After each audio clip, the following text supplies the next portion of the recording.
I did not practice this, obviously. What's happening, everybody? Using the cheesy boxes. I do see I'm live on YouTube here according to my phone. And I won't go crazy with this today. I know this is Johnny Bean's idea. And it's kind of cool, you know, I dig it, you know. What's up, everybody? It is Sunday morning here in sunny Livermore, California. Looking out at the closed window. And yeah, my sweetie's already out the door going to do her Sunday morning stuff. I'm going to be doing my stuff here, and then later more stuff. Right, so there's always stuff to do. I wanted to bring a little levity, a little laughter, and a little fun into today's show, because we do get serious on the show sometimes. Sometimes we let it get a little fun as well. Thursday night was a lot of fun. I had a lot of fun you know, trying to put together a pedal board, and I think we did an all right job trying to put together a pedal can't even talk, pedal board of effects pedals. If you guys don't know the guitar world of effects pedals, welcome to that. That's part of what I like to do with music. We've got people popping in from Charles's show, right? That's some chatting with Charles. People jumping in, right? Greasy Monkey saying hi to everybody here. Searching for Tone. What's up, dude? LNM Guitar Corner. Dude, you kind of gave me the idea for today's show, though I kind of was thinking about it already. And then what you were discussing with me about your daughter's, you know, guitar playing and practicing and all. It just it all came together. And I'm like, okay, yeah, that's what I'm going to do the show about. And so the show is about practice and play, or practice versus play. I did the versus thing just to be controversial or whatever. You know, you gotta put something out on a YouTube thumbnail or on the titles that are gonna draw people in. So I'm learning how to do that better, I hope. It's something I was learning at NAMM at one of the conferences that Johnny and I met up at, where we were learning from some of the best on whether you like it or not. You got to do these thumbnails and these titles that are kind of clickbaity in a way, right? Even though you cringe at it, you know, you got to do it. What's that? Oh, I was like, what's that red thing? It's like it's the light on my microphone that was shining on me. The red light. Where is it? The red light of. You can't see it. Bad angle. Anyway, it's shining on my button. That's so funny. Anyway, so we were learning a little bit about disrupting, the whole disruptor kind of mentality or marketing or whatever you want to call it that's going on out there. And, you know, it's good and bad. The bad side, of course, you know, it's sometimes negative, or sometimes, you know, it's kind of gets you upset or excited or whatever. The positive, of course, is it brings, you know, people's attention to you. So you've got to do it, because everyone else that's doing that, if you don't do it, they're going to get views and you're going to be left behind, right? So I've got to do it too. I've got to learn how to do it in a positive way, which is tricky, right? We've got Dan Gorman here as well. What's up, Dan? He's saying hi to Kush man. What's up? Blackjack Guitar in the house. What's up, Kush man? Yeah. Charles here, of course. Barrier Rich, dude, member number 3. Thank you for your very, you know, generous donation or membership to the show. It's going to help me keep this going. At least after March, it'll help me keep this going. But this is what I want this channel to be. I want this channel to be about you guys and about our community and doing something good in the world with music. That was my whole point of Music is Therapy show, and my channel being Music Therapy Laz, is to bring some, not just enjoyment through music, but help people understand how much music is really a very, very positive therapy that we all take part in every day, listening to it. It's one of the best things, you know, human beings have created, if you want to call it one of our first creations. It was probably our first language, really, using music in some way. We, you know, use it as a form of communication for sure, right? There's a lot of different uses for music. Who else we got here? I think I said hi to Dan and Greasy Monkey and Barry Rich, and who else here? They're saying hi to each other. LNM Guitar Corner, Martin, Eddie Faye. I'm thrown off when you're not wearing that hat with the tassels. So Sunday shows, I'm going all full baldy here because I want to be more serious, right? Like I'm a doctor of science or something, which I'm not, but I have studied some. I have some background. There's some couple. I can turn this that direction here and let me show you guys. There's a couple degrees on the wall there. Nothing serious though. No PhDs or anything like that yet. It's in the plans. Even at my late age, I don't think you're too old to learn, right? Wayne, what's up, Wayne McConnell? Thank you for joining. And BC Rich 581, what's up, dude? Thanks for joining. Matt Stewart. I always have to say it with the Picard voice. Stewart. Engage. And Johnny also here. What's up? Peggy also here. John DeShane, another person I believe has a psychology degree, right? I think you told me that once. Yeah. Anyway, we're all here as members of the greater musical community out there in the world, right? And Holly also here. What's up, Holly? She gave me some ideas too. We'll talk about that. I think that's a really cool. She watched what's that guy's name? One of the big YouTuber guys who's been around for a while, and he's a younger guy and he's been doing some really interesting things. And oh no way, dude. Okay, you are just too much, dude. Thank you very much. Gifted 5 music therapy labs memberships. Holy mackerel. All right, that's awesome. So guess who got one? Ryan Hall.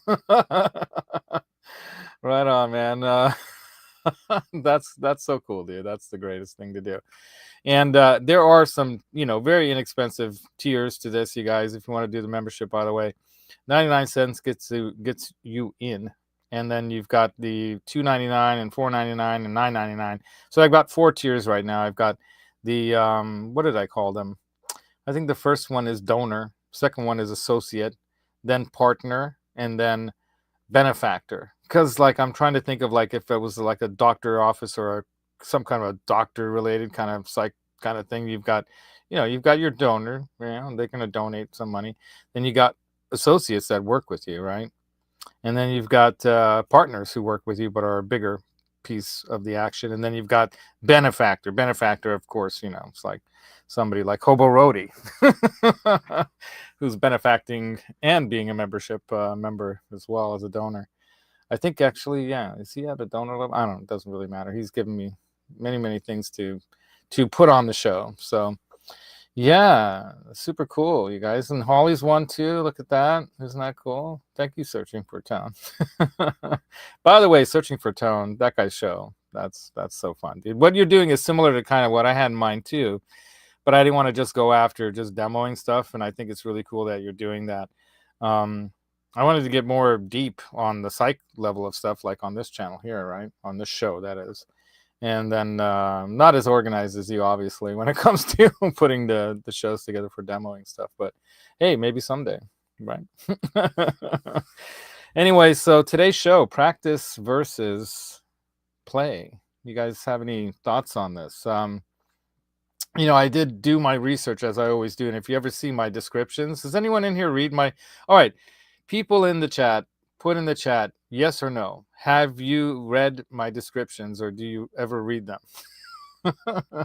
Because I put a lot of time into them, because I think it's important to back up a lot of what I'm saying with actual, proven science, if it's something science and psych and whatnot based. There's some abstracts. There's an article, an abstract in there that talks about practice and motivation and why it matters and how it works. Right? So Holly hasn't yet today, and that's all right, because you guys are coming from other shows and stuff like that. See, Martin says yes. Thank you, Martin. Greasy says yes. BC Rich said yes. Matt said no. That's all right. Keep giving the answers. And Greasy said yes and no, or was it yes? Anyway, so I can read it for you guys if you want, because that does kind of help me put this topic into some set it up, or whatever you want to call it, right? Should I do that? Let's do that. Actually, I have a longer version because I can only do 5,000 letters or characters, and I always go over it, and then I have to trim, edit down, right? So let me go ahead and read off what I would have put in its entirety. So get ready. Here we go. Oh, episode 6, practice versus playing, right? So I usually start off, welcome to the Music is Therapy show, where I talk with guests and chat with you about our experiences with music as a therapy and discuss the latest in science and new developments in music as a form of therapy for people suffering from a wide range of diseases. Diseases, I call it a disease because that's where the word comes from. It's a not ease. In other words, discomfort, dis-ease, right? Like PTSD, anxiety, depression, physical, psychological, and emotional traumas, grief, and loss. Music not only offers relief, but combined with other therapies, can be life savings, right? Life savings? Life saving. I'll hit it. So, on today's Music is Therapy show, I'll be discussing practice versus play, practicing versus playing. What are the differences? What the differences might be between them, right? So I wrote, as someone who mostly is self-taught on piano and then eventually expanding to multiple instruments, I've always longed for it and wondered how much. Let me get that out of the way. Oh, I've got a cracked lens. My screen is cracked. How much further my musical career may have gone if I was professionally instructed, if I had professional instruction throughout my life, right? But I also heard those horror stories. You guys probably have some if you have kids and they take lessons and stuff like that, right? I've also heard the horror stories, like my mom's own, story of being one of those piano kids taking lessons, getting whacked on their fingers by the nuns, and it was actually true. It happened to her. I think Edward Van Halen and Alex, even in his recent book, Alex Van Halen, talked about that. How they didn't like the piano practice, the classical training, the I don't know what were these people thinking, that you got to beat the music into the kids. But and there's that movie about that too, that drum roll, or that drummer movie. I've never watched that one. But anyway, she didn't enjoy that and didn't really enjoy piano playing early on. She had to perform, and she didn't really enjoy it. She always wanted to play the accordion, but I guess her mom felt that the accordion probably wasn't a classy, upscale enough, and they were trying to, back in those days, in the 50s and 60s, you were trying to, like the Van Halen's mom, right? Trying to teach them to be in a class above what, she wanted them to be, right? She didn't like the Van Halen brothers doing rock and roll. She wanted them to be classical, trained, wear suits, the whole thing. And but they found their own way, right? And so I was actually glad, though, for the piano, because I gravitated toward it. There was always one in the house somewhere, and I was mostly self-taught, though I had maybe about 10 to 12 lessons in my life that I can recall. There were a couple few I went with my mom to the accordion lessons that she started taking when she started to make some extra money for herself. And she always wanted to learn the accordion. So, but then she dragged me along and made me learn one. And I don't think she ever asked me, do you want to learn it? But I really hated that thing. It was heavy, and it was, I had to perform it. So she did to me what her mom did to her, but at least the guy didn't whack my hands. But I did learn notation, right? That was the very beginning of learning the notes, right? And I recall maybe 2 or 3 lessons. I don't remember that many. And I had to play My Bonnie Lies Over the Ocean while my brother John sang it at a talent show in elementary school. I think I was 8 and he was 7, wearing Hungarian traditional clothes. And it was, yeah, my mom. I love you, Mom. Though, really, looking back on it, it's a good memory, But I did not enjoy the accordion. I really wanted lessons on the piano. And finally, I think I was maybe about 11 or 12. My grandmother paid for some lessons, I think, for me.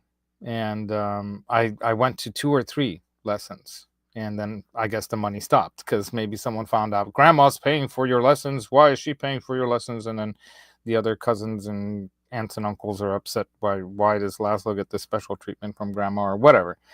But that did help me, because the teacher I had there was teaching me, scales. And she noticed on the second lesson when I came back that I wasn't actually reading the notation And she's like, "You're not reading that, are you?" Because I wasn't flipping the page or whatever, right? And I'm like, "Well, I've already read it." And she's, like, "What do you mean?" And I'm like, you have to, the whole point is to read what's on the page. And I'm like, "Well, I read it already, so I know what it is." So she knew I was a pretty quick study in that regard, and then gave me Bartók's scales. It's a Hungarian composer who had these scales that were going all over the place all the time. So it forced you to sight read. That's not what I wanted to learn on piano, so I really wasn't that interested in it. And of course, most of us hate the practice of it, right? Yeah, cap down races, right? Dan Gorman, yeah. Oh my God. I can't recall all the crappy songs that they had in these books, but yeah, I mean, you know, and I was talking with Martin a little bit about his daughter who gave up, on lessons recently, because sometimes, you do need a break from it. You don't want to have to play the stuff that they make you play. And whenever I've taught anyone, I put this in the description. I stopped reading it, but I secretly wanted to learn the cello at some point, because I always loved the sound of the cello. I'd listen to Bach, cello suites, and and there's just some amazing, things on cello with violin, and those kinds of concertos that you hear, right, in either groups of 3 or 4 different instruments. I don't want to say the wrong classical term, but I'm sure they're called something like I don't know. Anyway, but I digress. But yeah, as for practice versus play, well, I've spent thousands of hours practicing scales, like some of these books that I've gotten some of these teachers. And I had another maybe 5-6 years later, I got another teacher. I took some classes from, I had 1 or 2 lessons from the jazz instructor at the College of San Mateo when I was like 18. Then I took some lessons from the classical teacher, Marshall, there.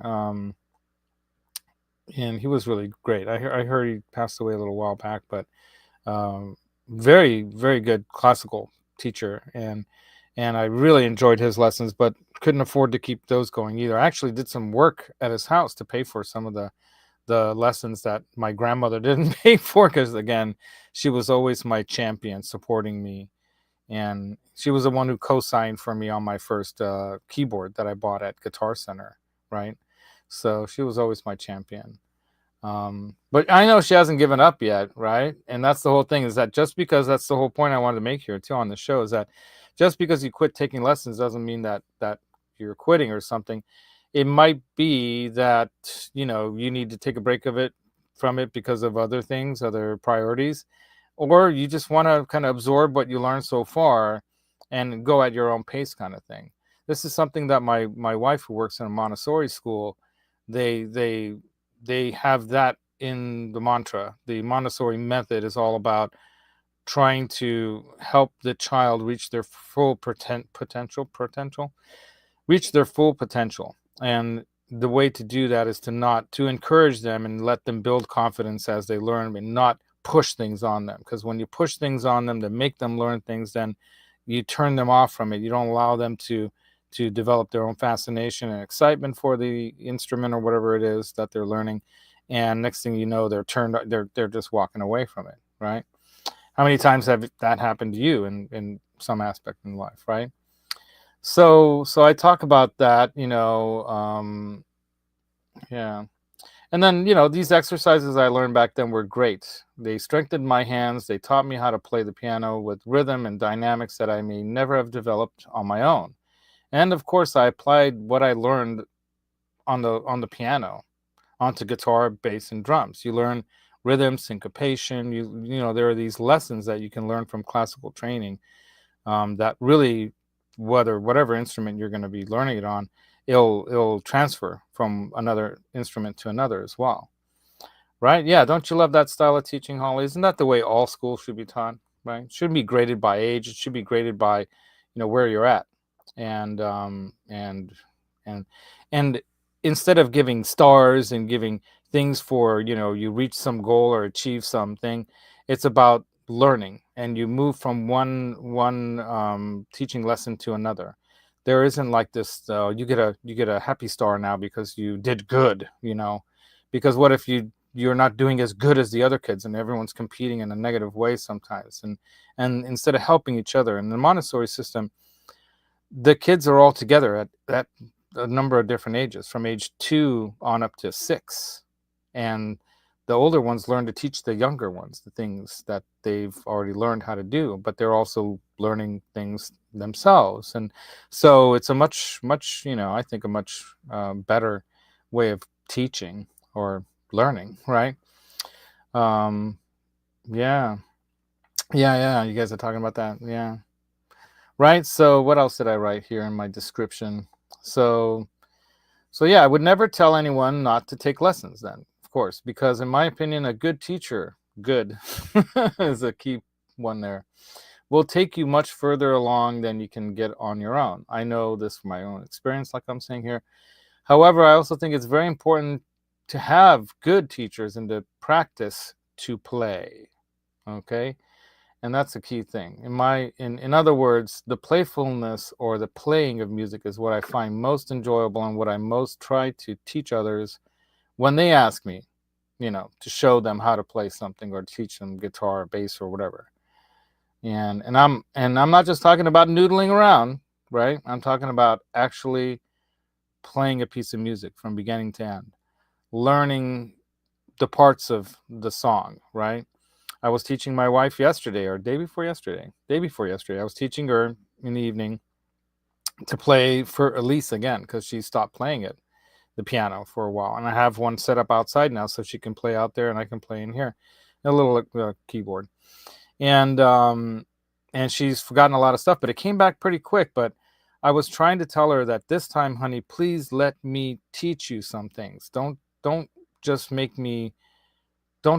me, teach you by mimicking me. I want you to actually use your brain and learn. And that's another thing I have in the description here is there are some links to how actually learning the instrument, the notes, what we call these things and why it'll stimulate your brain in ways that if you didn't take those, say, lessons or do that practice, you're going to miss out on that part of the stimulation of the brain that you can get from actual practicing of the musical instrument. And then there's the playing of it, right? So I'll go into the difference there, but I write so I may not be a classically trained instructor, but I know music, just like we all know music, i.e., we all know what's good and what's bad. We can hear it like an off-key note. It's unavoidable, right? So if you hear an off-key note when someone's singing or playing something, you hear it, right? You know it. You don't have to be trained, right? And it can depend on the culture and the society and the type of music, but you can tell when something goes wrong. But some really good musicians find a way to turn a mistake into something else, right? They take it and run with it, right? They say you make a mistake and you play it twice. Now it's not a mistake. You did it on purpose. And now it's jazz, right? We make that joke all the time in the guitar world. When you make a mistake, it's jazz. Yeah, Mark's Gas Station. Happy Sunday to everyone, man. Yeah. So let's see what Carswells. Thanks for joining. My school music lessons were all trauma-based. See? Psychotic teachers humiliating the students, particularly when it came to singing. Catholic school, fun days, right? Isn't that sad? You think the place where you're supposed to get the most, God, right? The most love is where you get the most not love. That's really, really sad. I'm lucky I didn't. I went to a Catholic school and I got smacked in the face one time by a teacher for saying damn. That was the worst experience I had. But thank goodness we were only there for a year and a half. I didn't go to Catholic school for an entire lifetime. Thank God. I had a lot of different, thank God. Thank you, the maker, that I had all these different experiences in schooling that actually really, really brightened, really, how would you put it? Enlightened me to how much it really does matter when schools have a lot of money and they can put a lot into all the different things from scholastic to art to athletics. If you don't have all of it, then students are gonna not do as well. That's for sure. That's something I learned for sure. And you can argue with me about this one, but I will win, because it's not just about throwing money at it. It's about having enough money for all of it. If you don't have all of it involved in schools, the children are gonna lack. They're gonna lack learning because of it. But that's just my honest experiential opinion based on my knowledge. But yeah, nuns. Yeah, wicked, which is exactly blackjack guitar, right? But I had some wonderful nuns. There was that one lady. She was a little bit too aggressive. But anyway, so it's unavoidable when you hear a bad note. You can tell. You hear it, right? So we all know what's good and what's not good, right?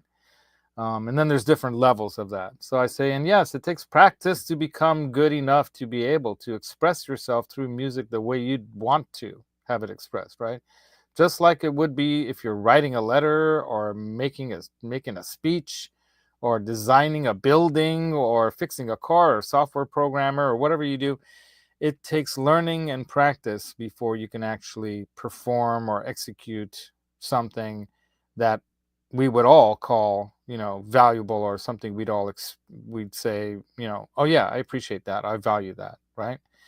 And so, like for me, like making music, if I'm going to do music, I don't want to make something that's not at least at a level where I'd be happy with, like the other night we put together the pedal board for the Randy Rhoads pedal board sound, right? And I thought it was broken, but it was a battery. So this is like, you have to learn. This is the practice of musical instrument playing and recording and all this kind of stuff. You learn through the practice of it, right? The actual playing and practicing of it. All these lessons that teach you, what you should and shouldn't do, or how you should do things to be more, adept at the art, if you want to call it that, right? So then I go on to saying, there's an art to it. So there we go. I went right into the art.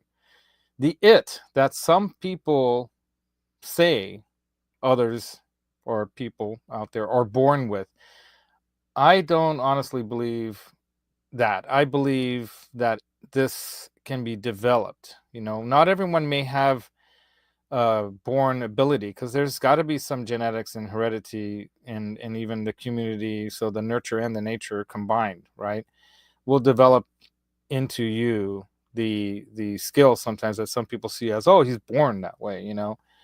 Imagine if Einstein didn't have whoever it was that was around him and kept saying, do your thing, be you, and ignore if they're making fun of you or that you're a lazy student and whatnot because you're staring out the window contemplating bigger things than what the teacher even knows what to talk about in class, right? The bottom line is that he had probably enough support that led him, to where he was able to do what he did for the world, which changed the world dramatically, right? But I don't think anyone's born with genius per se. I think we have all these elements that can be developed, and I think anyone can learn to play a musical instrument. And if a kid without, hands can play with his toes, have you seen that kid from Australia? He's grown up now, I think, but I saw somebody on, I think it was that thing Holly was talking about, that competition, what's his name, put together. Tell us, Holly, who was that again? I want to say Josh something, but I know I'm wrong. Jason something, or maybe, I don't know. Anyway, he was doing a competition where he got over 1,200 or something entries to put together another metal music montage, a solo montage thing where he was going to put this all together in a song and choose like 15 best submissions, and he got over 12. Yeah, Jared Dines. I knew it was a J something. Jared Dines, yeah. Check that out, you guys. It's really fun. He's got like several parts to it. I think he's still going through all the submissions and posting it. I think he's on part 4 or 5 by now or something. But man, that guy's awesome, man. Just doing that is just amazing that he's doing that. But yeah, we'll do something about that. But for sure, Holly, because we'll talk about that some. It's very interesting. But yeah, there's an art to this. We're not just born with it, right? And I think with the right balance of practice and play, you'll get there wherever you want to get to with it. I also write, music is primal to us. It comes from your heart and your mind, combined with your own personal emotions and experiences, physical training and techniques that you develop, right? Those will all combine to help you express your musical creations, whether you're going to be playing for yourself only or for others. If you're doing this for, a professional thing, if you want to be a pro, or if you just want to be a hobbyist, I think it's crucial to find a balance between practice and play, right? So I put practice versus play just to be, disruptive. But honestly, it's not about versus. It's about, you know, combining these things, just like the argument about, is it nature or is it nurture? It's not or, it is and. It's nature and nurture, and there's different aspects of nature and nurture that help us develop into the people we are, and as a musician, the musician that you will be. So of course, practice is important, and I don't do enough of it. Obviously, I don't even play enough, which I wish I had more time for. But I guess part of the practice of it is making time, setting goals. So let's get into some of that. And you guys have some ideas, throw your own thoughts out here in the comments here. Yeah, music is the nectar of the gods. Apollo, the god of music. Did you know that? The Greek god Apollo. Yeah. Let's see. I'm getting something going on over here.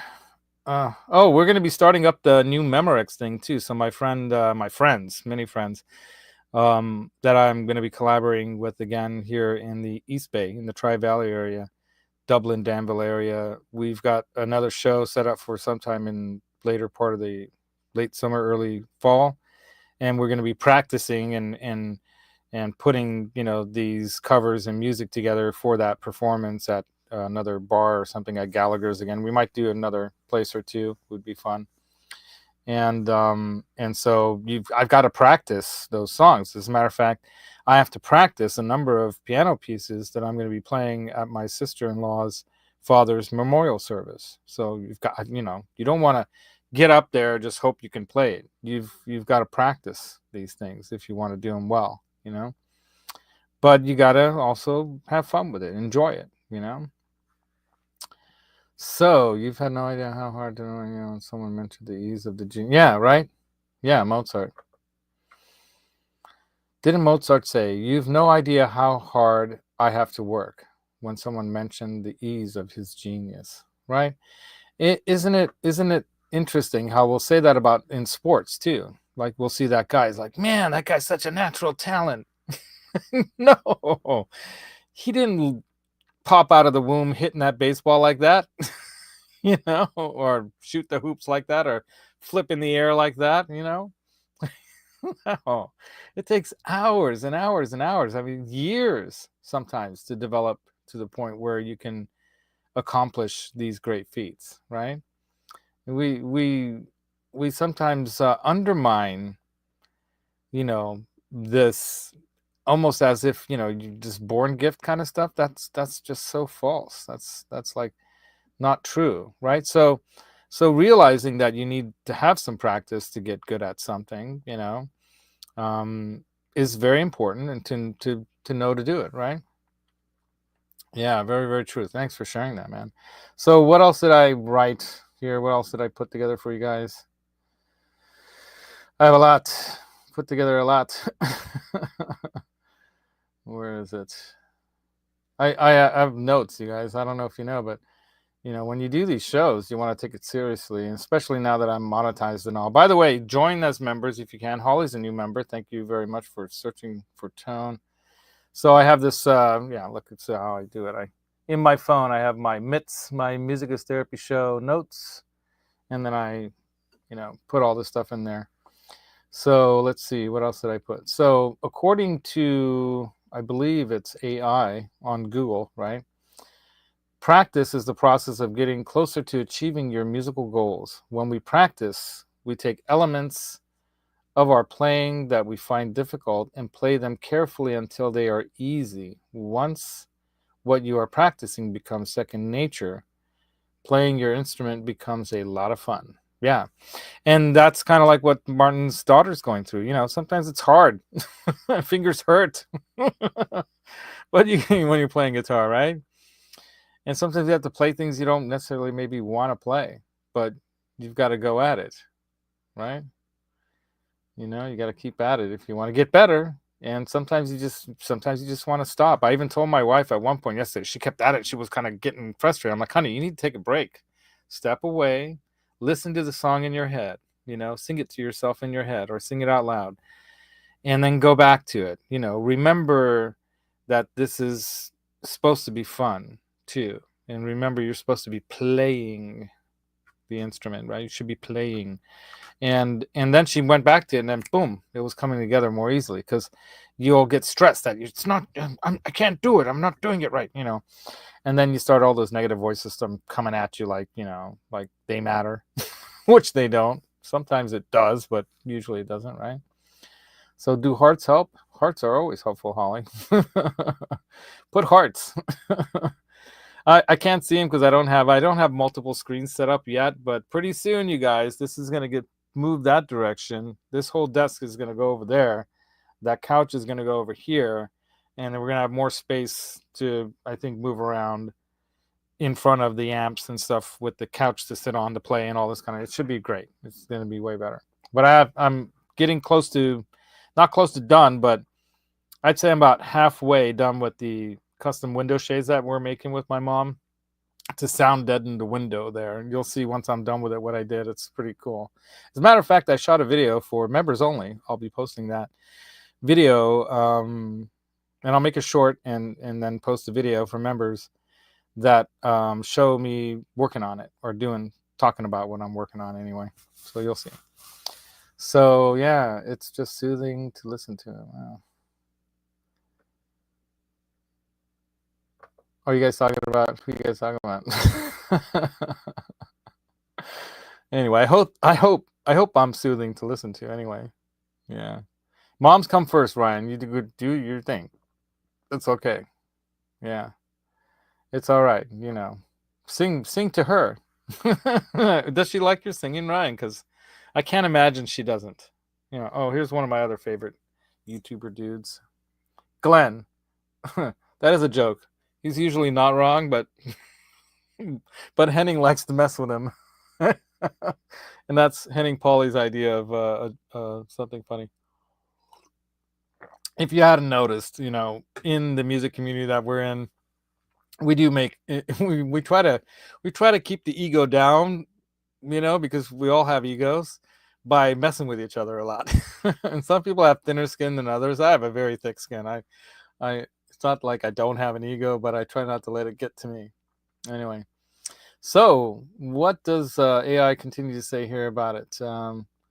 So yeah, practicing a musical instrument refers to focused, deliberate work on a specific technique, aspects like scales, chords, or difficult passages to improve your skills. While playing means performing a piece of music with the goal of musical expression and enjoyment, often incorporating learned techniques from practice sessions. Like, how many hours and hours and hours did Edward Van Halen practice tapping, and then trying to find the right sound that works, with the tapping, to have everything sound the way he imagined it in his mind. And even then, sometimes it might not have been good enough for him, right? So it's essential. Practice is focused work to get better, while playing is the application of those skills in a more creative setting. So once you've got the practice, you can get to the perfection side of it. That practice makes perfect, right? How many times have you heard that? God, it's annoying sometimes. Practice makes perfect. Maybe it doesn't make perfect, but there are moments when I've practiced lots of hours for a piece of music I've played, and I nail it, and it's like, yes. It feels so good, So key points to practice, according to AI here on Google. Make sure your practice is targeted. When practicing, you actively identify areas needing improvement and working on them specifically, like repeating a challenging phrase until it becomes smooth, right? And this is where a good instructor can help you a lot, because they'll notice where you have weakness and where you have strengths, and they'll help you develop your strengths further, but also concentrate on those weaknesses so that you can raise your level, right? So, of course, playing is expressive. When playing, the focus is on musicality, interpreting the piece with emotion and style, often incorporating improvisation and those kinds of elements, right? Now, that's something that as a kid, while I was, teaching myself, or whatever you want to call it, figuring out the keyboard myself, that song Heart and Soul, I've talked about this before. Heart and Soul is a very simple song, and because of the simplicity of it, it gives it a lot of room for you to do multiple variations on it. If you've seen that movie Amadeus, when he walks into the king, with the king the first time, and Solari is playing something over there, and he's like, well, how about this? And he starts putting variations on it. Next thing you know, it's not just this little simple little dun dun dun dun dun dun dun kind of song. It's dun dun dun dun dun dun, and it becomes like way more expressive and emotional and cool, right? Of course, that guy Solieri was teaching that to the king, who wasn't, some improvisational genius like Mozart. And it was maybe a little unfair to walk in there and show off like that, right? Ego again. Mozart definitely had one. But the thing is, you want to be able to have a higher level of expression in your playing, and you're only going to get there with more practice and, like what they're saying here, focused practice. Like one example I put here, 30 minutes working on finger dexterity exercises on the piano to improve hand coordination. Those scales I was talking about before that I did like hours of, and thousands of hours of, that got my fingers, so I all five of both hands, I can do things with them that I never would have been able to do if I hadn't practiced that. And then you develop, with the good teacher, that they train you to notice the sounds of and understand the dynamics of your playing, the touch, right? The feel that a lot of modern music pulls out of. You've heard those stories where a drummer goes in and he plays the thing, and he comes in the next day and the guy had quantized it all, meaning he's put everything to the grid on the whatever you call it, the DAW, the digital audio workstation, or the computerized, digital, basically it's like a soundboard and everything. They quantize it so it puts everything into its grid perfect number. Every beat and everything is exactly perfect.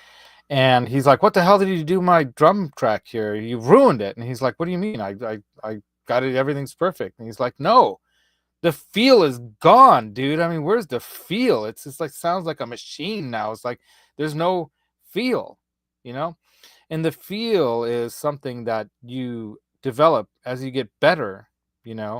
People would say that Jimmy Page is sloppy in his playing. Well, how is he sloppy every time exactly the same way? That's not sloppy. That's exactly what he wants it to sound like. It's about the looseness. It's about the feel of the music when it's being played with emotion, when it's being played with an expressiveness that isn't mechanical. We don't want to be machines, do we? And that's why I loved it. When what's his name? Hold on, I'll find a picture. This is what Johnny Bean does. I'll find a picture of Nuno. Here, hold on a second. Nuno Betancourt. You know what? I think I put all those in the music therapy last thing. Let me try to find it here. Nuno Betancourt, was interviewed by Rick Beato, right? And talked about, bring it on, AI. AI is never going to be able to do what I can do. AI, come at me, bro, right? Is what he's saying, because he knows deep down in his heart that there's no way AI can create the feel that he's created with the music that he's doing, because it's guttural. It comes from your soul. It comes from your heart. It comes from your experiences, positive and negative. I don't know if AI is ever going to be able to. It might try to mimic what it thinks we feel, right? Or what we think or what we believe, but I don't think it can truly, like this guy right here. Look at this guy right here. All right. This guy right here, AI is not going to be able to do what Larry Mitchell does. I'm sorry. But look at this. Look at the look on his face there, and if you've seen the crowd and the people there, like, man, I mean, you cannot. Sorry, AI, but you ain't going to be able to do that. You're just not. And there was this gal who was singing at that show at the Marriott. I mean, what they combined musically together, just a duo, a singer who played the flute and a drummer, and using some like sampled sounds and stuff like that with a drum machine. They combined digital and stuff, some of the modern stuff with the old style stuff. And these guys taking metal songs and making them jazz, right? Alex Skolnick, Ron Johnson, I believe, and I forget the other guy's name. Brian something. I'm so bad. Anyway, he's the guy who taught Skolnick and some others. But yeah, I'll find the Nuno picture here in a second. We're almost there. There's me with Skolnick. That was cool. There he is. That was day 3 at NAMM. NAMM is awesome, by the way, you guys. I mean, definitely. Okay, here he is. Yeah. Good luck beating this guy Nuno AI. He ain't gonna make it happen. The passion that guy has for his playing and music. I'm sorry. Yeah, so exactly. Oh, Becoming Led Zeppelin. Oh, that's that new movie. I gotta watch that tonight, man. Thanks for pointing that out. Yeah.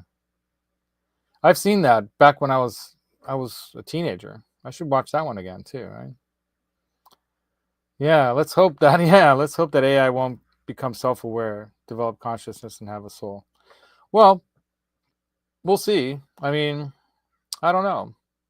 There's a lot of interesting, controversial, and otherwise interesting conversations being, spread around by everyone in that field right now. I listen to a lot of different people talking about it because it's definitely something on top of my mind, But yeah, we're talking about, like, is AI ever going to be able to? AI can maybe do did you see that movie She? That was very interesting, right? If you haven't seen that one, that's a very interesting story about what possibly could happen with AI. It was too loud in the theaters, Holly? Or you can see it in the theater? Well, maybe it's still out in the theaters and you can't see. That's why I can't find it online yet, maybe? Yeah, yeah, I don't think he was sleepy. Just so you know.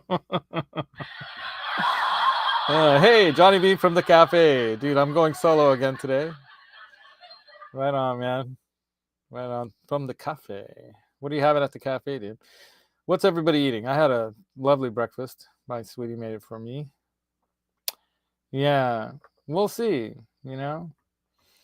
We'll see. I don't know. The jury's still out. I have high hopes for it. I mean, it could be the apocalypse, or it could be, there could be great things that AI helps us with, developing all kinds of tools and techniques and stuff, medicines to, possibly how to power the world free of, the pollution and everything. How the biological side of the things that AI can help us with by being able to do, experiments outside of a petri dish, right? Being able to do experiments much faster. That's how they were able to develop, a lot of new medications, because they're able to do these kind of trials and studies, just like they have with weather and things like that, because a lot of things changed really fast, Oh, you had a steak. A stack. I once in a while have a stack of pancakes. It's rare. But yeah, my sweetie's favorite breakfast, dude, the astronaut breakfast, right? Steak and eggs. Right on, dude. Omelet. All right, we got black jacketarian with an omelet. My sweetie made a couple hard-boiled eggs, some sweet potatoes that were steamed. I had with papas hawanquina sauce, a Peruvian sauce that's made with peppers and cheese, And then I had what else? Oh, steamed cauliflower and broccoli that I like to drizzle with some really good olive oil and a little bit of seasoning salt of sorts, like little salt and garlic and some pepper from the. By the way, thank you, Martin, for the pepper mill. You know, I know those shoes were cool that you wanted to send me, but the pepper mill has been very, very handy. Thank you. Peggy hasn't eaten yet, so have something to eat, Peggy. Yeah, and then and Amanda saw the movie. Uncle Raymond says from the beginning to just past Led Zeppelin 2 LP where it ends. She said it was good. Yeah, I bet it is, man. I want to watch it now. Maybe I gotta watch it in the theater. I'll take my buddy Nick or Johnny. Let's go watch that tomorrow. You're coming tomorrow, right? 10:30, 11ish, something like that. Yeah. Yeah, when Eddie, I love you, man. When Nino gets the Neuralink implant, he'll be the musical equivalent of Neo and will be able to download and instantly play any musical piece, right? And then create new musical pieces that otherwise could never be created, right? And then maybe we'll enjoy it, or maybe we'll revolt against the AI's music because it sucks and go back to people playing in bars. Because AI is not going to be at the bar, I can tell you that.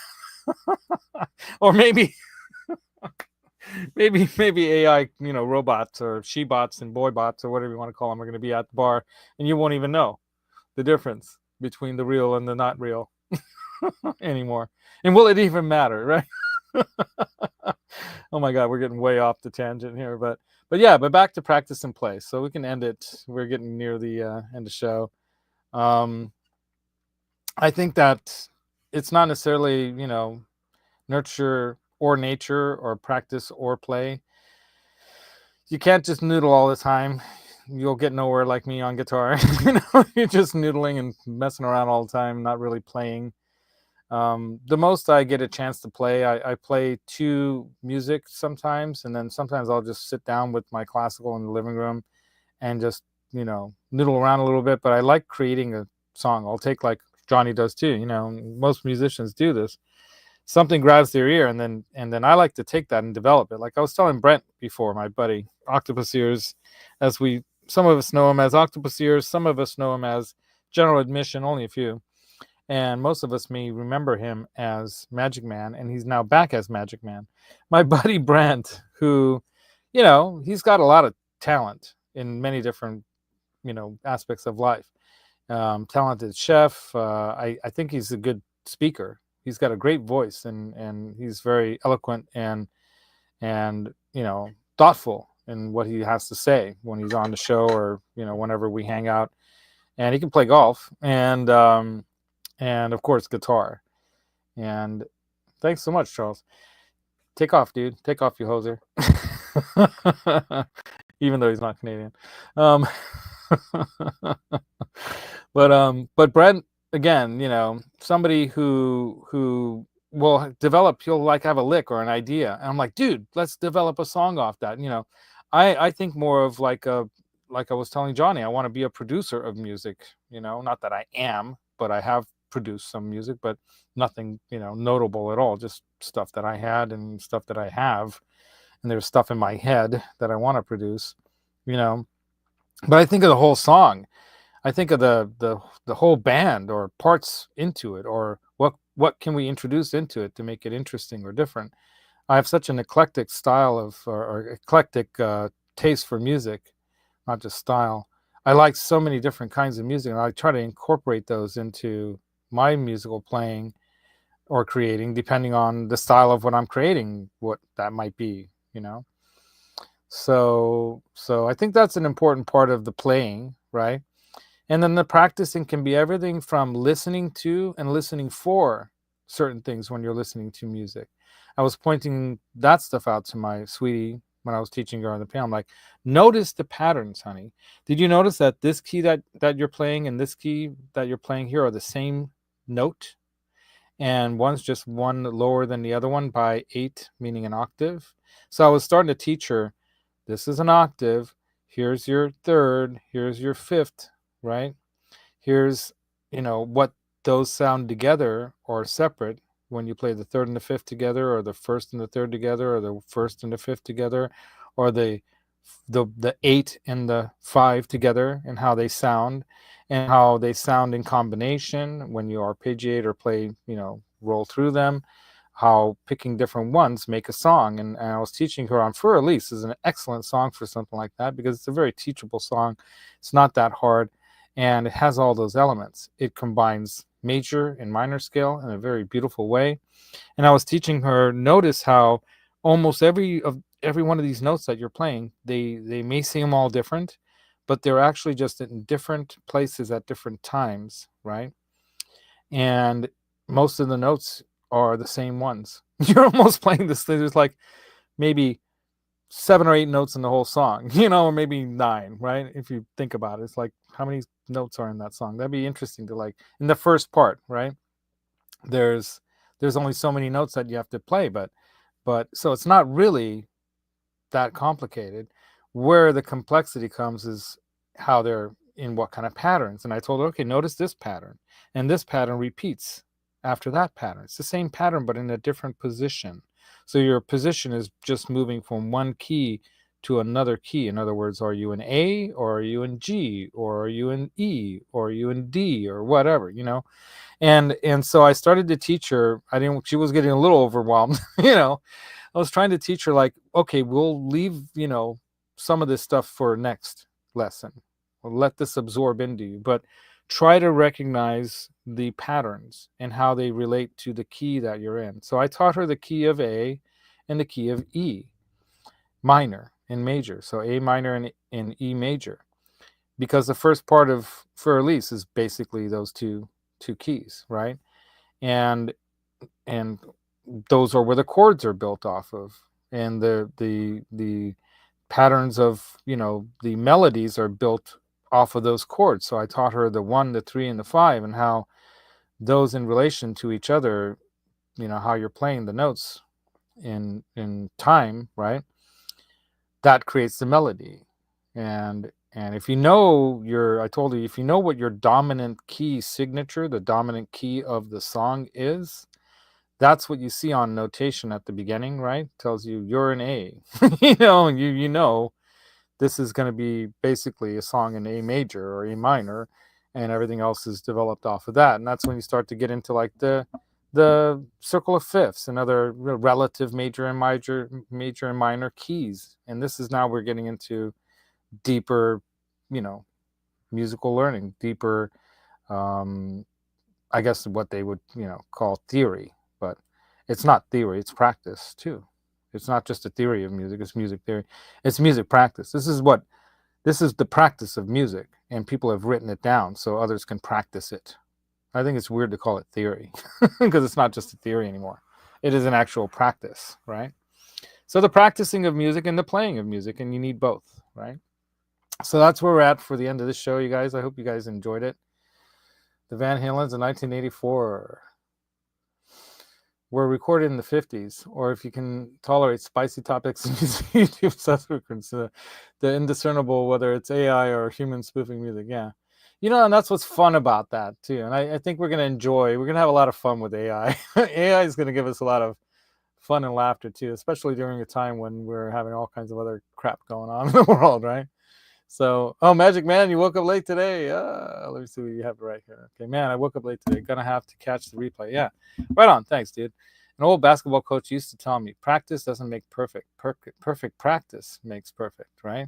And that is constantly developing, because there is no perfect. Okay, I'm gonna make up my own thing here. I don't know if anyone said this, but it just popped into my head.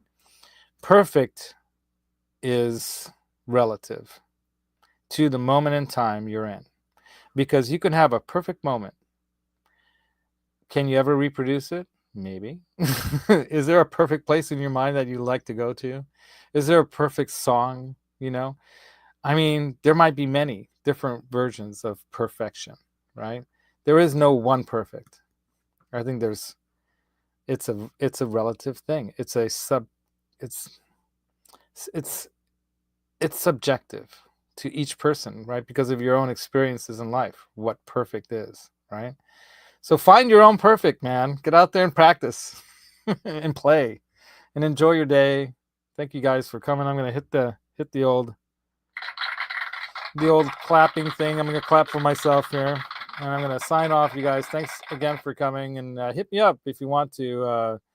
Brian, are you coming tomorrow? Are you going to come hang out with me and Johnny? I'd like to have Barry or Rich come by sometime too, man. So if he's got time, tell him to join us, man. Anyway, yeah, it's an abstract ideal, but it's something that we can. It's something just like they say, if you want to hit the moon, reach for the stars, right? You got to reach for something. So I'm glass half full kind of guy, though, guy. That's the thing about me, Eddie. I think I'm the glass half full guy. Like, we're halfway there. Let's keep going. Yeah, right on. I'm just reading the last of the chats here, right? Yeah, everyone has their ups and downs, right? Yeah, man. And music is a great way to get you back up. And it's a good thing. Express your feelings through your music, right? Yeah, dude, I didn't get a chance to watch that yet. We were me and my sweetie time, But yeah, bring it over and bring the flanger. According to AI, it's called a flanger. Until then, or Gemini. Until then, you guys rock on. Johnny will probably go live in my studio tomorrow. I might even do that. We'll do a live stream. Until then, you guys rock on. Be good or be good at it.